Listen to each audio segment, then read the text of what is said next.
दोस्तों, जब हम सूक्ष्म शरीर की बात करते हैं तो अक्सर उसके चमत्कारी अनुभवों की चर्चा होती है। वो ऊंचाई, वो चेतना का विस्तार, वो आकाशीय भ्रमण, ये सब सुनने में आकर्षण लगते हैं। लेकिन एक गहरी सच्चाई ये है कि जितना बड़ा अवसर सूक्ष्म यात्रा का है, उतना ही बड़ा एक खतरा भी है अगर इसे बिना जागरूकता के किया जाए।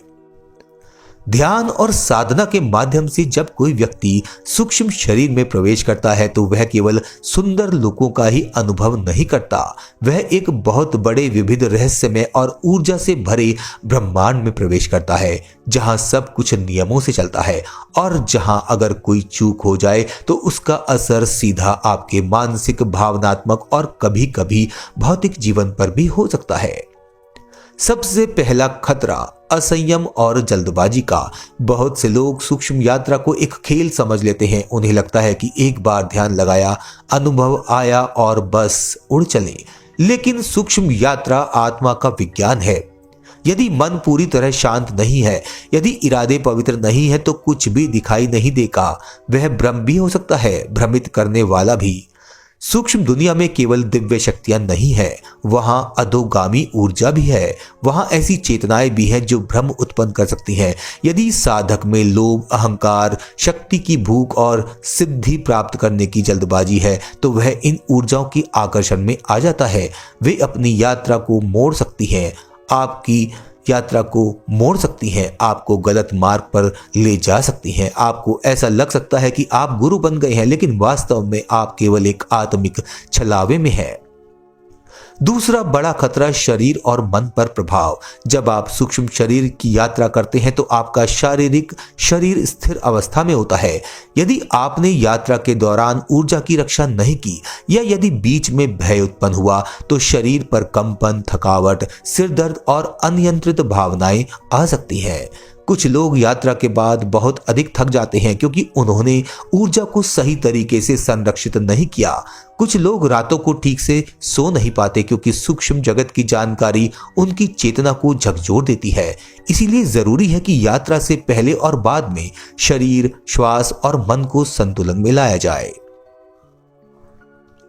तीसरा खतरा है अहंकार का विकास।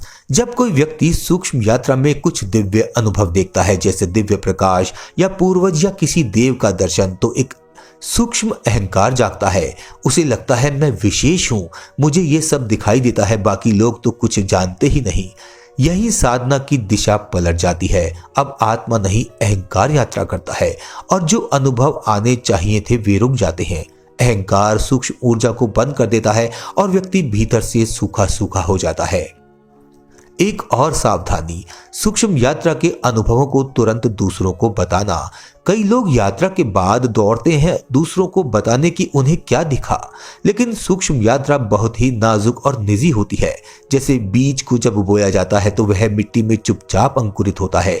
अगर उसे तुरंत खोदकर बाहर दिखा दिया जाए तो वह सूख जाता है। ठीक वैसे ही सूक्ष्म यात्रा के अनुभवों को भी भीतर संभाल कर रखना होता है। उन्हें बोलने से उनकी ऊर्जा कमजोर हो सकती है और कभी कभी नकारात्मक प्रतिक्रियाएं भी मिल सकती हैं। अब आते हैं सबसे गहरे खतरे की ओर। यदि व्यक्ति सूक्ष्म यात्रा के दौरान भ्रमित हो जाए और लौटना भूल जाए, ये एक दुर्लभ लेकिन संभावित स्थिति है। कुछ आत्माएं इतनी अधिक आकर्षित हो जाती हैं उन अनुभवों से कि वे वहां बने रहना चाहती हैं, परंतु जब आत्मा सूक्ष्म जगत में अटकती है और चेतना वापस भौतिक जगत में, भौतिक शरीर में पूरी तरह जुड़ नहीं पाती तो व्यक्ति डिसओरिएंटेड महसूस करने लगता है। उसे अपने आसपास सब कुछ बोझिल लगता है। वह सामान्य जीवन में रुचि खोने लगता है। उसके व्यवहार में असंतुलन आ सकता है। इसीलिए अनुभवी साधकों और मार्गदर्शकों की आवश्यकता होती है जो आपको यात्रा के पहले सही मानसिक और ऊर्जा स्थिति में लाएं और यात्रा के बाद आपको जमीन पर वापस टिकाएं। तो क्या इसका अर्थ यह है कि सूक्ष्म यात्रा ना की जाए? बिल्कुल नहीं।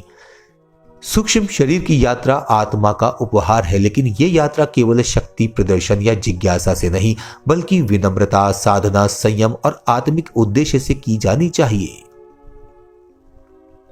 यदि मन साफ है, हृदय शांत है और उद्देश्य केवल आत्मा की उन्नति है, तो ब्रह्मांड स्वयं आपकी रक्षा करता है। आपके साथ आपके गुरु, आपके इष्ट और दिव्य शक्तियां चलती हैं। आपको कोई हानि नहीं हो सकती, क्योंकि आप अपने आत्मिक केंद्र में स्थित होते हैं। अंततः ये याद रखें, सूक्ष्म शरीर का उपयोग केवल देखने के लिए नहीं बल्कि सीखने के लिए है। आप वहां जो देखते हैं वह अगर इस जीवन को सुंदर नहीं बना पाया तो ये यात्रा अधूरी है। इसीलिए हर अनुभव के बाद मौन में बैठे आत्मा से पूछें, क्या ये सत्य था? क्या ये मेरा अहंकार था? और क्या इस अनुभव से मैं अब और विनम्र और शांत और करुणामय बन गया? यदि उत्तर हाँ है तो समझिए कि आपकी यात्रा सफल हो गई है। और अगर कभी उलझन हो तो रुक जाइए, साधना कीजिए, भीतर उतरिए, मार्ग वही मिलेगा।